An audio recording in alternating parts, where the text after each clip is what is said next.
Si escogiéramos al azar a un grupo de personas y le preguntáramos cuáles fueron los bandos que se enfrentaron en la batalla de Waterloo, es posible que algunos sepan que uno de ellos fue el bando francés bajo el mando de Napoleón Bonaparte.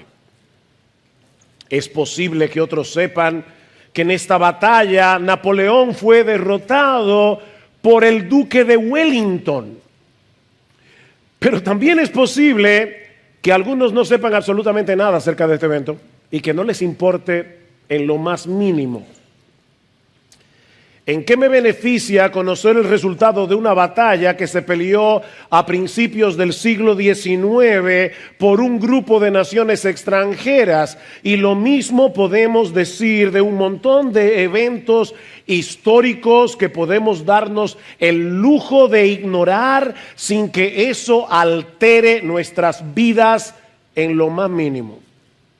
Sin embargo, hubo un hecho en la historia que ningún ser humano debe darse el lujo de ignorar por las enormes y profundas implicaciones que tiene ese evento para nuestras vidas aquí y ahora y para toda la eternidad. Y me refiero obviamente a la resurrección de nuestro Señor Jesucristo. No existe ningún otro hecho en la historia que tenga más relevancia que ese hecho. Si pudiera probarse que Cristo no resucitó, el cristianismo no tendría ningún valor y los cristianos seríamos los seres más dignos de lástima de todo el planeta. Como de hecho dice Pablo en 1 Corintios capítulo 15, versículo 19. Ahora, si es verdad que hace cerca de 2000 años Jesucristo se levantó de la tumba al tercer día después de haber sido ejecutado en una cruz romana, no podemos hacer otra cosa que postrarnos delante de Él y reconocerle como nuestro Señor, reconocerle como nuestro Dios, como hizo Tomás en el relato que vamos a considerar en la mañana de hoy en Juan capítulo 20. Ahora, antes de entrar en esta historia, permítanme tomar unos minutos para reconstruir brevemente los sucesos de ese día. O tal vez es mejor decir los sucesos de esa semana.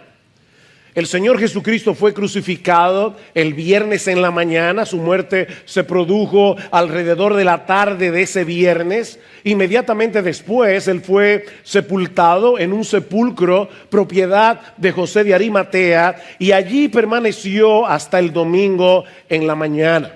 Ese domingo bien temprano, un grupo de mujeres vinieron al sepulcro con el propósito de ungir el cuerpo del Señor con especias aromáticas. Los judíos solían hacer eso con las personas a las que amaban para impedir que el cuerpo se pudriera más rápidamente.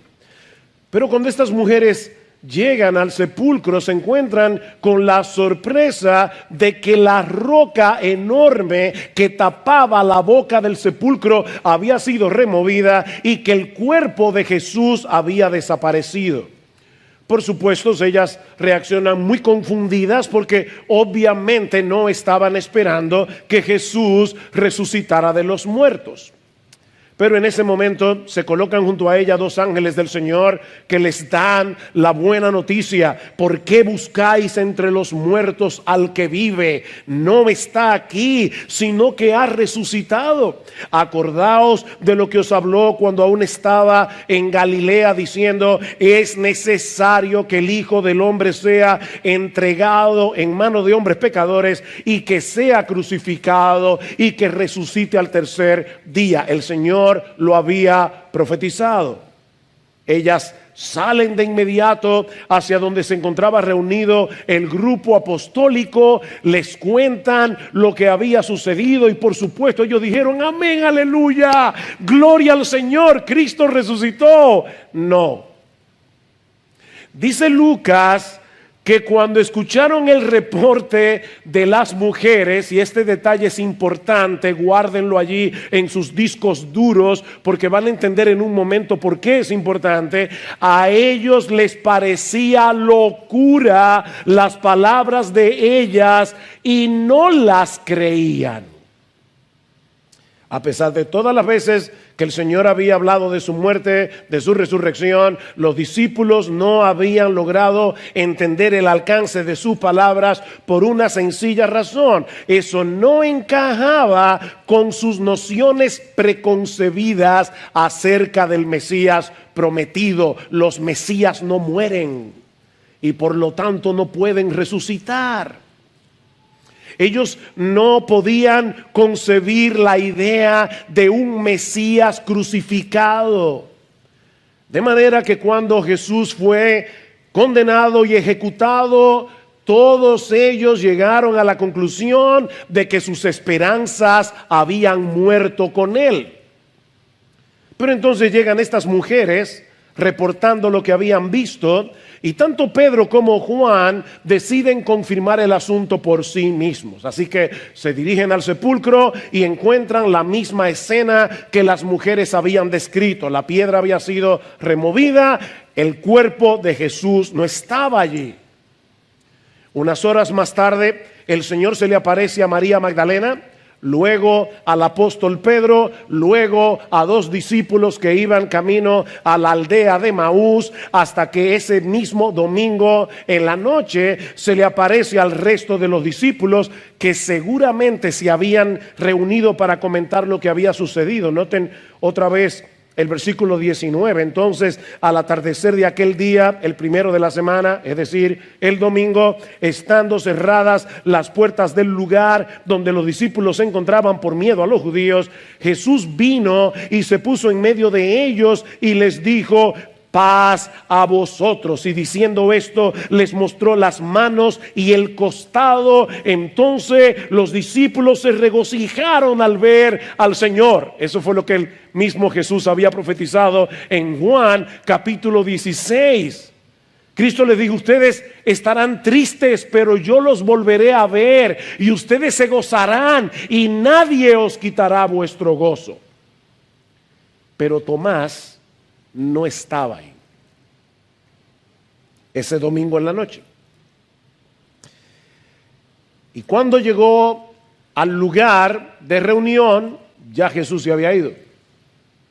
Los apóstoles le cuentan lo que acaba de ocurrir, pero Tomás se resiste a creerlo, y aquí comienza nuestra historia. Eso nos lleva a la primera parte de nuestro relato, que yo he titulado El reto de un escéptico. El reto de un escéptico. Vean otra vez versículos 24 y 25. Dice Juan: Tomás, uno de los 12, llamado el Dídimo, es decir, el mellizo, no estaba con ellos cuando Jesús vino. Entonces los otros discípulos le decían, y el verbo allí da la idea de algo que ellos repetían una y otra vez. Ellos le decían y le insistían: hemos visto al Señor. Pero él les dijo: si no veo en sus manos la señal de los clavos, y meto el dedo en el lugar de los clavos y pongo la mano en su costado, no creeré. Ahora, antes de pasar juicio sobre el escepticismo de Tomás, yo quisiera resaltar 2 cosas aquí. La primera es que él no fue el único que dudó, no lo olviden. Tomás no fue el único que dudó. Ninguno de los apóstoles aceptó de entrada el testimonio de las mujeres. Todos creyeron cuando vieron a Jesús, cuando vieron las marcas en su cuerpo. Ellos fueron convencidos por la evidencia. Pero por el otro lado, y esto es importante, mis hermanos, es importante señalar que la duda de Tomás no es la de un incrédulo materialista que se niega a creer en lo sobrenatural a pesar de la evidencia. Hay una gran diferencia entre una persona que duda pero sigue buscando respuestas y un incrédulo obstinado que no quiere creer. Aldous Huxley, que fue uno de los grandes filósofos del siglo XX, el autor del Mundo Feliz, él decía francamente, a nuestra generación le convenía creer que este mundo no tiene sentido y que Dios no existe para nosotros poder tener libertad sexual. O sea, noten, aquí no tenemos a una persona inteligente cuya inteligencia lo llevó a ser incrédulo. Aquí tenemos a un pecador que quiere seguir pecando y le conviene en su pecado no creer. Bueno, Tomás no era ese tipo de incrédulo. De hecho, noten que las palabras de Tomás no fueron me niego a creer, sin importar lo que ustedes digan, no pienso dar mi brazo a torcer de ningún modo. No, mis hermanos, la duda de Tomás era de otro tipo. No olviden que Tomás era un judío devoto que creía en la existencia de Dios y en su capacidad de obrar milagros. El problema de Tomás no era filosófico, era emocional. Era un problema emocional. Este hombre acaba de pasar por una profunda decepción religiosa cuando Jesús, que él creía que era el Mesías, por quien él entregó su vida durante 3 años y medio, y ahora ese Jesús fue crucificado. Seguramente Tomás no quería volver a sufrir una desilusión adicional. Tomás había creído que Jesús era el Mesías. Tomás había visto a Jesús sacar demonios. Tomás había visto a Jesús resucitar muertos. Tomás había visto a Jesús caminar sobre las aguas. Tomás había visto a Jesús hacer milagros de alimentar 5,000 personas con 5 panes y 2 peces. Y él decía, este es el hombre, hasta que fue crucificado. ¡Qué decepción! Esa no era la idea que los apóstoles tenían en mente cuando comenzaron a seguir a Jesús. Si Él era el Salvador del mundo, ¿por qué no pudo impedir su propia ejecución? Los Mesías no mueren, o al menos eso pensaban ellos. De paso, déjenme decirles, hermanos, y traer una aplicación aquí, que muchas de las luchas que los cristianos, los verdaderos cristianos, tienen con la duda, y hay creyentes que tienen luchas con la duda, y nosotros debemos tener misericordia de ellos. Dice Judas, a los que dudan, convéncenlos con misericordia. O sea, hay que tratarlos con misericordia. Pero muchas de las luchas que los cristianos tienen con la duda surgen de falsas expectativas que tarde o temprano serán frustradas. Falsas expectativas con respecto al amor de Dios. Si Dios me ama, no puede pasarme nada malo. Falsas expectativas con respecto al matrimonio, como decía Marcos hace un momento. Si yo me caso enamorado, todo debe salir perfectamente bien. Nunca voy a tener problemas con mi esposa. Falsas expectativas con respecto a la crianza de los hijos.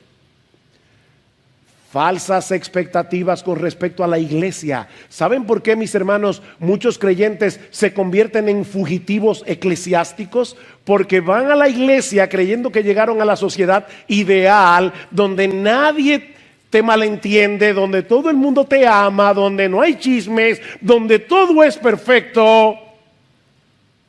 Pero esa no es la iglesia en el mundo real.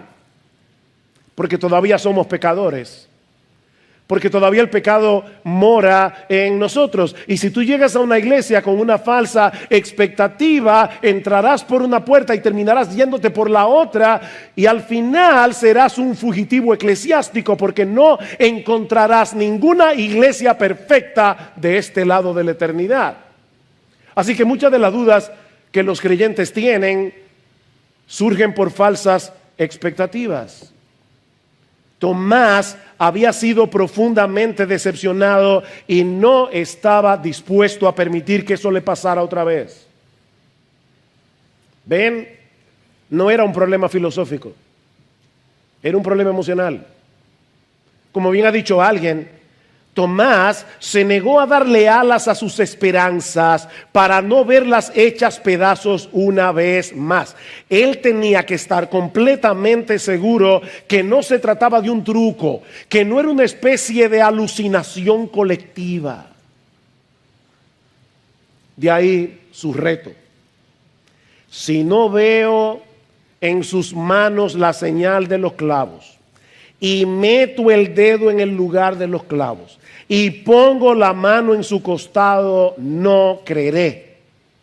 Ahora, lo más lejos que tenía Tomás era que Jesús lo estaba oyendo, aunque él no lo veía. Y todavía aún más que Jesús iba a tomar en serio este reto. Y eso nos lleva a la segunda parte de esta historia que yo he llamado la fe de un escéptico. Ya hemos visto la duda de un escéptico, veamos ahora la fe de un escéptico, versículo 26. 8 días después, sus discípulos estaban otra vez dentro y Tomás con ellos. Y estando las puertas cerradas, Jesús vino y se puso en medio de ellos y dijo: pasa vosotros. Y luego dijo a Tomás: acerca aquí tu dedo y mira mis manos, y extiende aquí tu mano y métela en mi costado, y no seas incrédulo sino creyente. Respondió Tomás y le dijo: Señor mío y Dios mío. Jesús se aparece de nuevo al siguiente domingo. Y al igual que en su primera visita, bendice a sus discípulos. No los amonestó diciéndolo este grupo de incrédulos. No, los bendice dándoles paz. Pero de inmediato se vuelve a Tomás para concederle la prueba empírica que Tomás había pedido. Ven, Tomás, aquí está mi costado. Ven, mete tu dedo. Mete tu dedo en mi mano traspasada. Jesús amaba a Tomás y por eso vino a sacarlo de su confusión. Y por supuesto Tomás no le dijo: está bien, déjame hacer la prueba. No, Tomás no tuvo que meter el dedo en las llagas de Jesús. Al verlo allí frente a él, no tuvo otra cosa que hacer que postrarse en adoración y decirle: Señor mío y Dios mío. Ahora, noten que Tomás no le dijo simplemente: Jesús, eres tú, estás vivo. No. Cuando Tomás vio a Jesús, su conclusión inmediata era que se encontraba delante de su Señor, delante de su Dios. Esta es una de las declaraciones de fe más sorprendentes de toda la Biblia. La palabra Señor eran los que usaban los judíos para referirse a Jehová en el Antiguo Testamento. Así que la confesión de Tomás es extremadamente significativa, sobre todo tomando en consideración que este era un hombre profundamente monoteísta en sus convicciones. Tomás creía en un solo Dios. Sin embargo, él está reconociendo aquí no meramente que Jesús es Dios encarnado, sino que él era su Señor y su Dios. 2 veces Tomás usa el pronombre mío, Señor mío, Dios mío. Mis hermanos, vamos a tratar de ponernos en la mente de Tomás por un momento. Y recuerden que entre el versículo 25 y el 26 pasó una semana. La primera aparición el domingo mismo de la resurrección, la otra aparición el otro domingo. Así que durante esa semana nosotros podemos presuponer todo lo que había en la mente de Tomás. Seguramente Tomás había estado meditando en el reporte de las mujeres que decían haber encontrado la puerta del sepulcro removida y que el cuerpo de Jesús no estaba allí. Seguramente Tomás estaba pensando en el testimonio de María Magdalena, el testimonio del apóstol Pedro, el testimonio del resto de los apóstoles que decían haber visto a Jesús resucitado. Probablemente Tomás se encontraba en ese estado de querer creer y no poder creer. Yo quiero creer, pero no puedo creer. Y si fuera verdad lo que todos ellos dicen, ¿cuáles serían las implicaciones de ese evento tan extraordinario? Tal vez Tomás comenzó a recordar algunas de las cosas que él había escuchado decir a Jesús durante su ministerio y que él ahora estaba contemplando bajo otra luz, como aquella ocasión en Juan capítulo 14, versículo 9, cuando Felipe le pide a Jesús: muéstranos al Padre y nos basta. Y Cristo le responde: tanto tiempo hace que estoy con vosotros y no me has conocido, Felipe. El que me ha visto a mí, ha visto al Padre. O en Juan capítulo 10, versículo 30, cuando el Señor dice: yo y el Padre somos uno. O cuando le declaró a los judíos en Juan capítulo 8, versículo 58, de cierto os digo, antes que Abraham fuese, yo soy. ¿Están oyendo eso? Antes de que Abraham viniera a la existencia, hace cerca de 2000 años atrás, ya yo existía. Pero no solamente el Señor está diciendo yo existía, Él está diciendo yo soy, usando el nombre de Dios en Éxodo capítulo 3, versículo 14. Ningún judío en su sano juicio se llamaría a sí mismo el gran yo soy, a menos que fuera Dios. Tomás estuvo allí cuando Jesús sanó al paralítico, ¿recuerdan? Y el Señor no solamente lo sana, sino que le dice: todos tus pecados te son perdonados. Y los líderes religiosos de Israel reaccionan diciendo: pero ¿quién es este que pretende perdonar pecados si el único que puede perdonar pecados es Dios? Pregunta: ¿tenían razón los fariseos? Por supuesto que sí.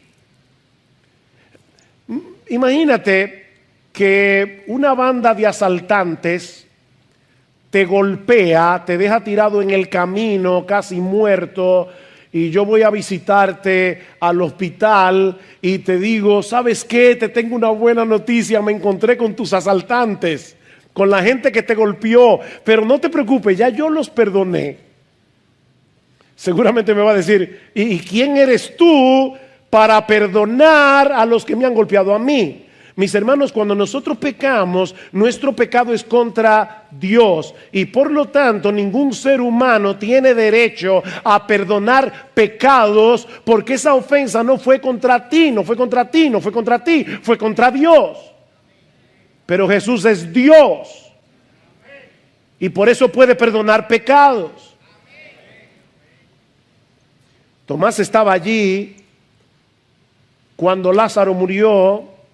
Y el Señor le dice a Marta: Marta, yo soy la resurrección y la vida. El que cree en mí, aunque esté muerto, vivirá. Y todo aquel que vive y cree en mí no morirá eternamente. Tomás estuvo allí. Y así podemos continuar relatando un incidente tras otro del cual Tomás fue testigo junto a los otros apóstoles y que ahora podían estar agolpándose en su mente. Si Jesús estaba vivo, solo había una conclusión posible. La confesión de Tomás no fue un mero reconocimiento de que Jesús era Señor y Dios. No. Su reacción fue intensamente personal. Señor mío y Dios mío. Esa es la única forma coherente de responder a ese hecho. Mira, mi amigo, déjame decirte algo importante en esta mañana. No basta con reconocer que Jesús es Señor. No basta con reconocer que Jesús es Dios. Hay un montón de personas que van camino al infierno, a una condenación eterna, que creen que Jesucristo es Dios. Y no lo digo yo, lo dice Jesús. Él dice en Mateo capítulo 7 que en el día del juicio muchos me dirán en aquel día: Señor, Señor, la misma expresión de Tomás.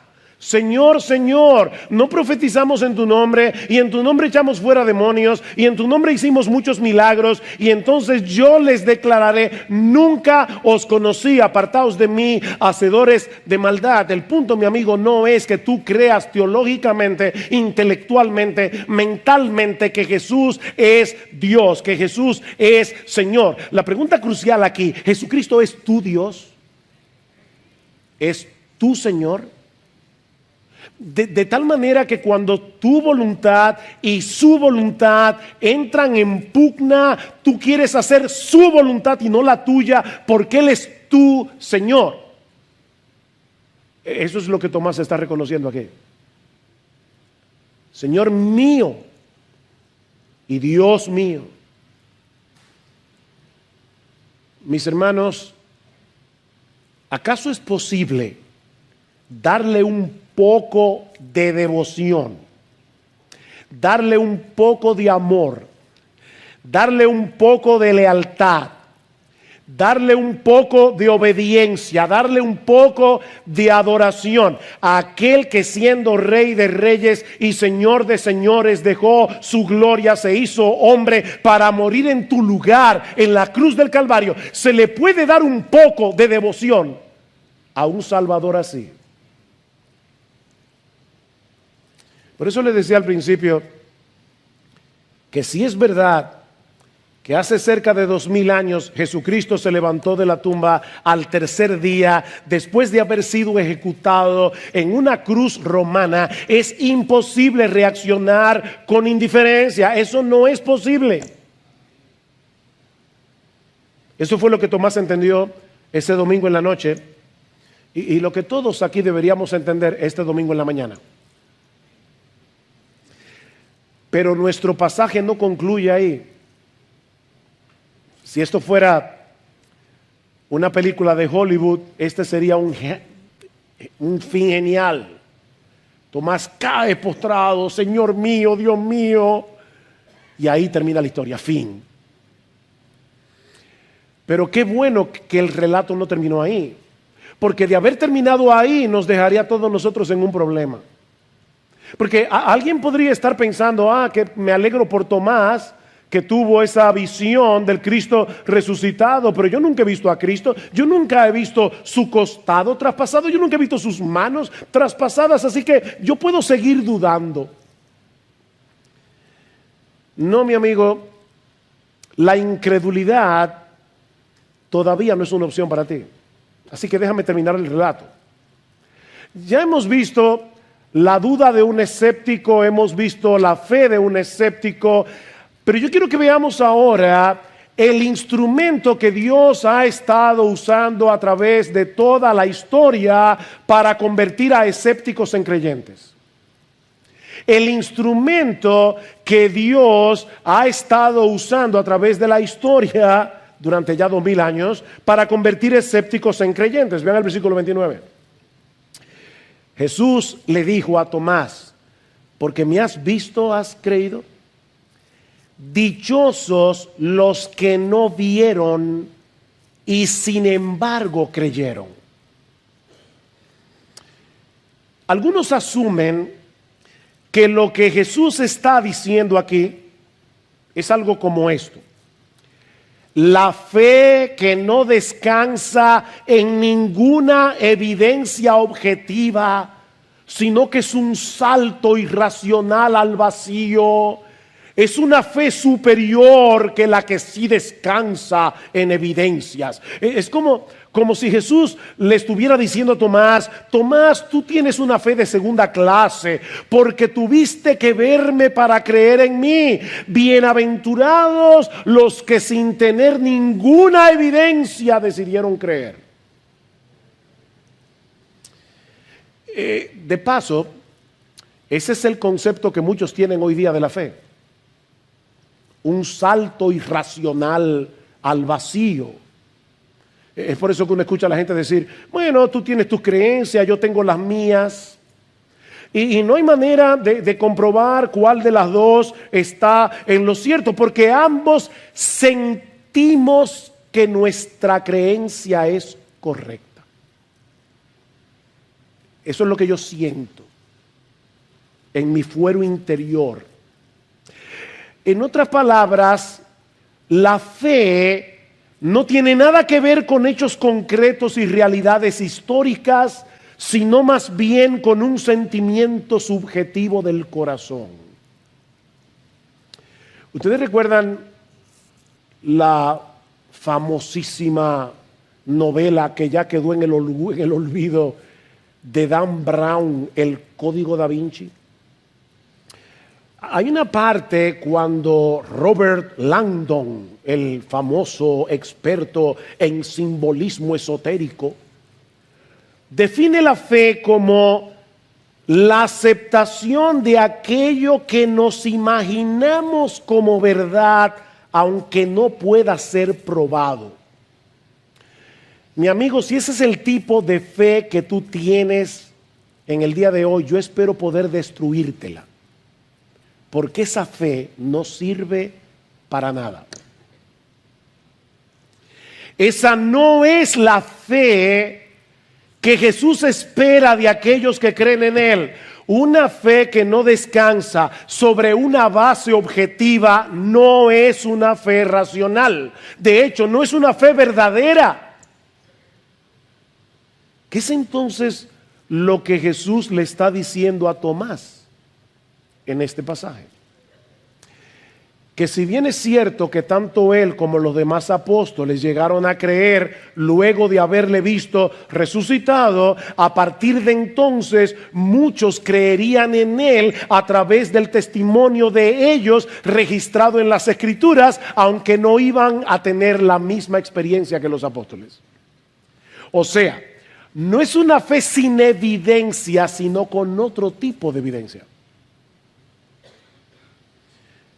40 días después de su resurrección, el Señor Jesucristo ascendió a los cielos. Y a partir de ese momento, miles de millones han creído en Él y nunca han visto el cuerpo físico del Cristo resucitado. Nunca lo han visto y sin embargo creemos en Él. ¿Cómo llegamos a creer en Él? ¿Sin ningún tipo de evidencia? No, sino a través del testimonio escrito de aquellos que sí vieron a Cristo resucitado.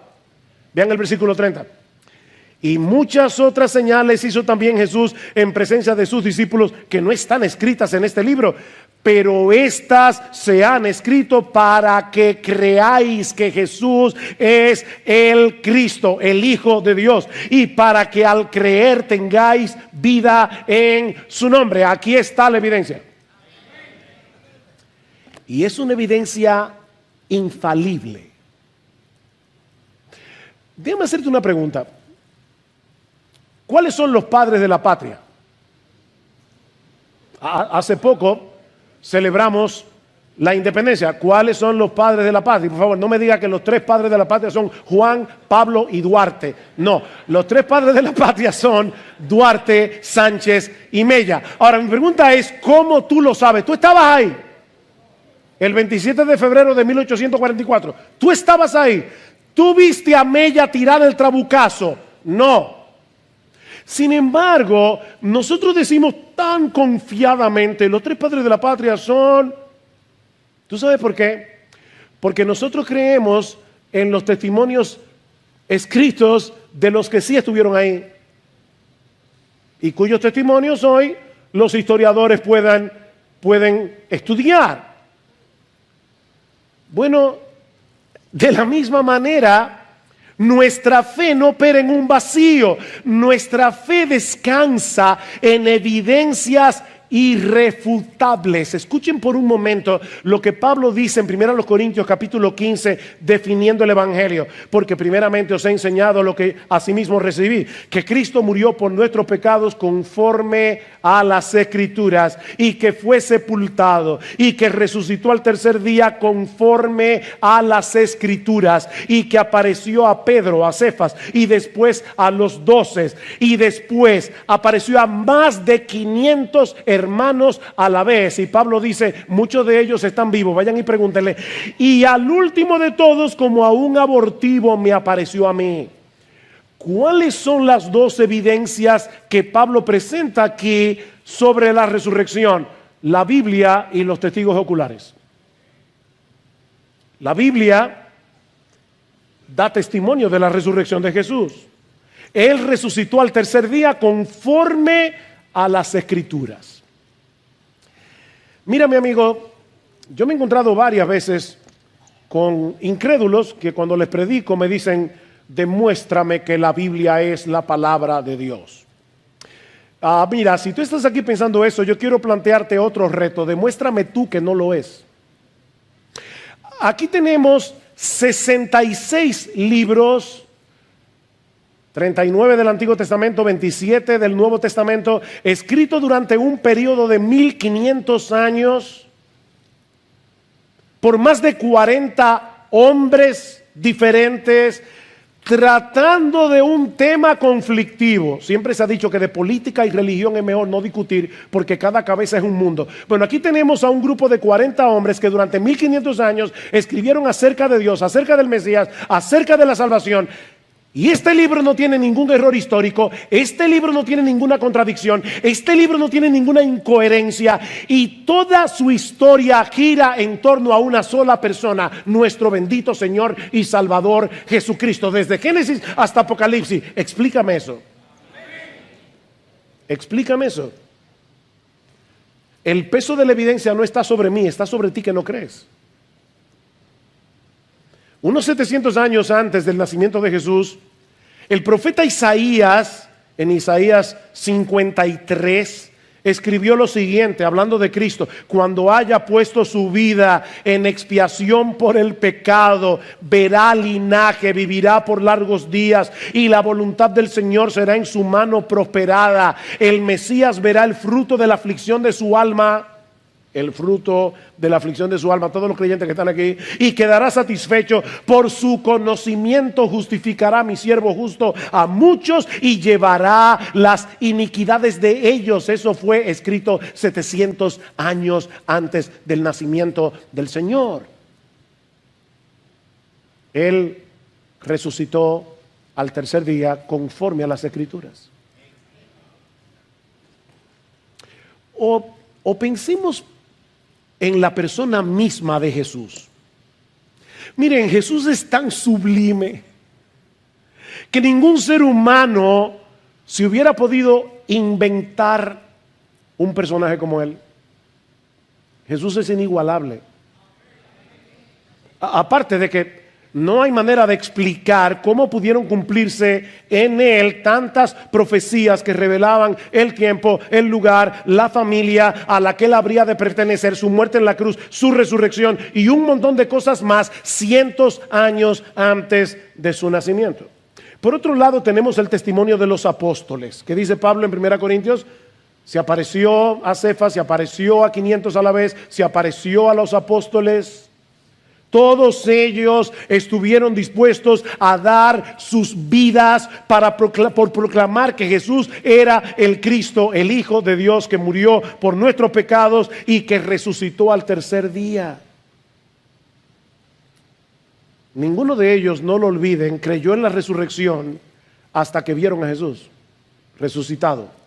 Ellos dieron sus vidas por proclamar esa verdad. Estos hombres tenían tal apego a la verdad histórica que ellos no tenían problema en relatar sus propias debilidades y pecados en los libros que ellos mismos escribieron. Así de fieles son contando la historia. Aparte de que resulta imposible creer, ¿verdad?, que los libros del Nuevo Testamento fueron escritos por un grupo de hombres desquiciados o por una banda de engañadores. Y por supuesto, ¿qué dice Pablo en 1 Corintios 15? Y al último de todos, como a un abortivo, se me apareció a mí. Aquí tenemos el testimonio de un hombre que durante muchos años fue un perseguidor acérrimo de la iglesia porque odiaba a Jesucristo con cada fibra de su ser y terminó predicando al Cristo que odiaba y escribiendo la mayor parte del Nuevo Testamento. ¿Cómo se dio en Pablo ese cambio tan dramático? Él mismo lo explica diciendo: yo vi a Cristo resucitado. Esa es la única explicación. Sin dejar de mencionar el poderoso testimonio de una tumba vacía.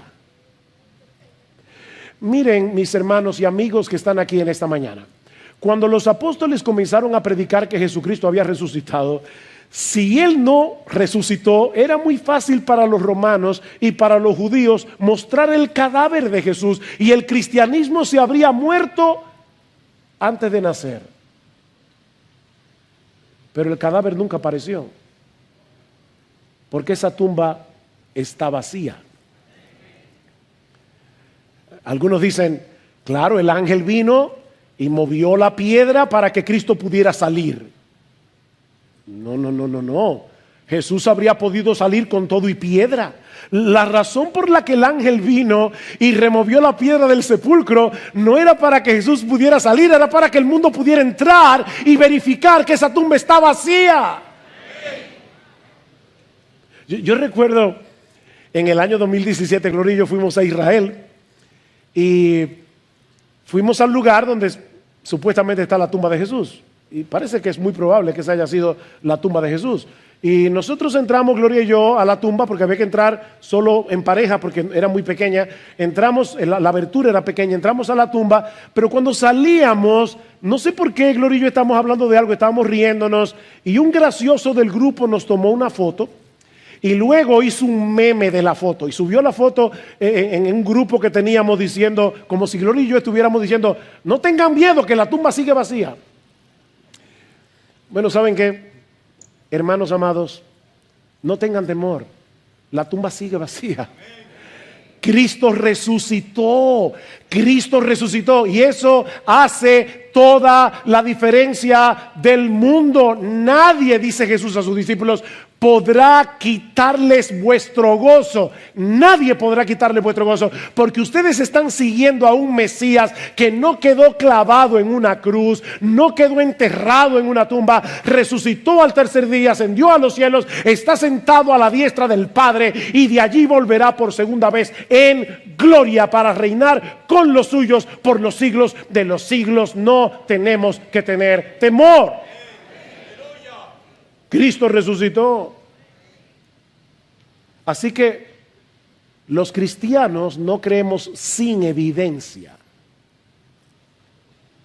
Aunque no son las evidencias en sí mismas las que producen fe. No, es la obra del Espíritu Santo en nuestros corazones, obrando por medio del Evangelio para convencernos de la evidencia. Es por medio del Evangelio que es poder de Dios para salvación. Esa buena noticia que tiene como centro la persona y la obra de nuestro Señor Jesucristo, que dio su vida en nuestro lugar en la cruz del Calvario para pagar nuestra deuda con la justicia de Dios, y que luego se levantó de la tumba al tercer día para no ver muerte nunca más. Es ese poderoso mensaje el que usa el Espíritu de Dios para darle vida a los muertos. Es en ese Jesús lleno de gloria en quien nosotros hemos creído. Es a ese Jesús lleno de gloria a quien nosotros debemos proclamar al predicar el evangelio de salvación a otros. Y eso es sorprendente, mis hermanos, porque Cristo no nos necesita para hacer su obra. Él nos da el privilegio de ser instrumentos en sus manos para llevar este mensaje tan glorioso a personas que van camino a una condenación eterna. Toda autoridad me ha sido dada en el cielo y en la tierra, y por tanto y haced discípulos de todas las naciones, bautizándolos en el nombre del Padre y del Hijo y del Espíritu Santo, como haremos esta tarde, y enseñándoles a guardar todo lo que yo les he mandado. Y he aquí, yo estoy con vosotros todos los días hasta el fin del mundo. No tengas miedo de predicar, Jesús está contigo. ¿Ustedes recuerdan cuando Jesús entró en la habitación? Los discípulos estaban allí por temor a los judíos, encerrados, y Jesús se aparece en medio y les dice: paz a vosotros. Y muchos comentaristas se pasan horas discutiendo cómo fue eso de que Jesús, estando la puerta cerrada, entró al aposento alto donde estaban los discípulos. Y me encantó lo que dice Alistair Beck. Él dice: el milagro que tenemos que explicar no es cómo Jesús entró en la habitación cerrada. El milagro fue sacar a los discípulos de ahí para que fueran a predicar, porque estaban llenos de miedo.